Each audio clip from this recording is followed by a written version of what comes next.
Okay, so back to the graphic palette. One thing keep in mind, I'm going to click on my artboard palette. This is my tear off, so window artboards. If you double click on an artboard, one on the word artboard, you rename it. But if I double click to this right area, I go to my different artboards. So I'm going to a blank artboard. I'm going to minimize that, but that's where the artboard tool is nice and handy. I'm going to hit Command minus to minimize my screen, spacebar with my left hand.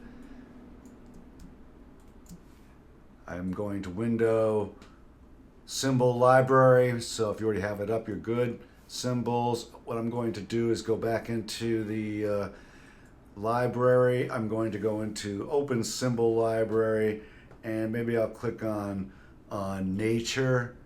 I'm going to click on butterflies and things like that. You see it's entering into my swatch palette.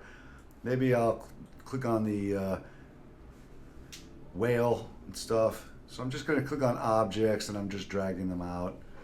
It doesn't really matter what it is, except that the whale here, or the fish, whatever it is a real good one. But you drag them out, and of course if you go to your white arrow plus tool, one, you click away to deselect, but you can click on these objects. I'm going to do it with the whale. So a common way to do this is of course, this is a symbol because I dragged it out of the symbol palette. I'll go to my black arrow. I'm not sure if I had clicked on the wrong thing, but anyway, hold on Option, click and drag to create a duplicate. Even though you can easily go back and forth to create things into symbols and not symbols, like this one here, you click on the symbol thing, break symbol link. Now I click away, deselect, and I'm in the white arrow. I click on it, you can see I have anchor boxes. All right, but maybe I'm saying, and this one's still a symbol because it's separate, but maybe I take my black arrow, and what I'm going to do is I'm going to click on my black arrow. I select my entire fish, I click on it, and there is symbol options down here on this icon. I can always create a new symbol this way also by just clicking on it, but here's fish 2. I can do it that way, or I could have dragged it into the swatch palette. See, right now I could just click on it, and that's how I do it. I just drag it into the swatch palette. Movie clip is fine, but I'll change it to graphic because I'm not moving it around or anything. I click OK, and there's my fish. All right, so, but now I'm going to click on this fish. I turn it back by clicking onto this break symbol link.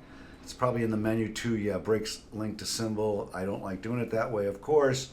So now I've broken a link to symbol. You can use your white arrow or white arrow plus tool. The black arrow is fine, but I'm going to edit this so you can look to see. I will hit Command plus how something is drawn.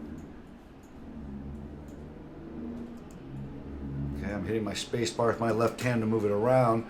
I'm on layer 1, and I could create another layer by clicking on this page next to the garbage can. Now there's 2 layers, so I could lock my bottom layer and draw over this fish. But anyway, I'm in the white arrow plus tool. I click on the body of the fish. So basically, you would have one layer where you have the body of the fish. I'll pull it to the side. Oh, that's actually one of the trim items. Command Z is undo. Let me click on it. So basically, you have the body, and all this trim is drawn over the body. If you want to be sophisticated, you would have one, you could lock layer 1 and draw over this fish if you want. Right? On layer 2, you would have the body of the fish, and then on layer 3, you could put all your trim. That's really the smart way to do it. I do Command Z, undo, Command Z, undo. This is all in one layer, right? So I click with my white arrow plus tool, I pull it apart here. I'm just selecting the trim so you can see how they drew it. Notice that there is no stroke. It's a red stripe for their stroke. That's transparent. So basically, you can see all these different objects. So this is an excellent item to learn how to draw. So we will spend a little time drawing on this in a separate class, but again, you pull it apart. Safest way is, as I said, and again, this is all in one layer. You can take a chance and do it that way, but have all these trim items on a different layer. I'll create another layer. So now I have 3 layers. So the body part here, I'll just move it there by clicking here. See how I just moved the body part there? So you draw the body part on that layer, you draw the trim. I'm gonna move it up a layer by clicking on this box, but you can see how the trim is on the 3rd layer.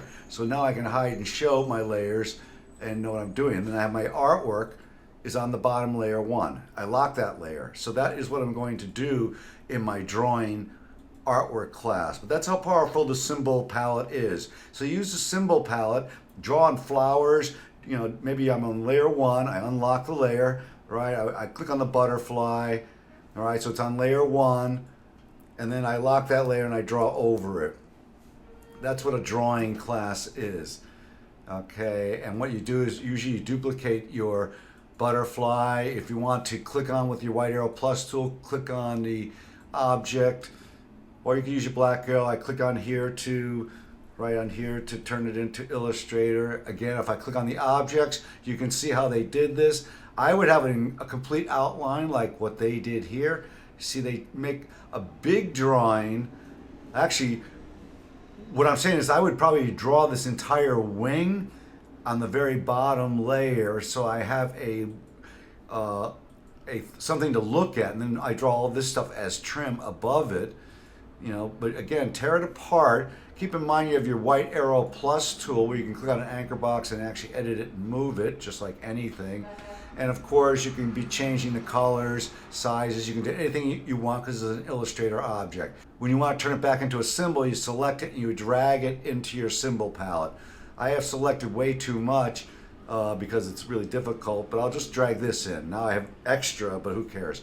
You drag it in, movie clip would be fine, but really graphic, movie clip is for animation. We're not worried about that in this class. And you click OK, and there's my butterfly. So now it is a symbol. This whole thing turned into a symbol. That's why you want to always have duplicate copies. You don't have to, because I can easily drag this original butterfly out. Right, I click on it, drag it out.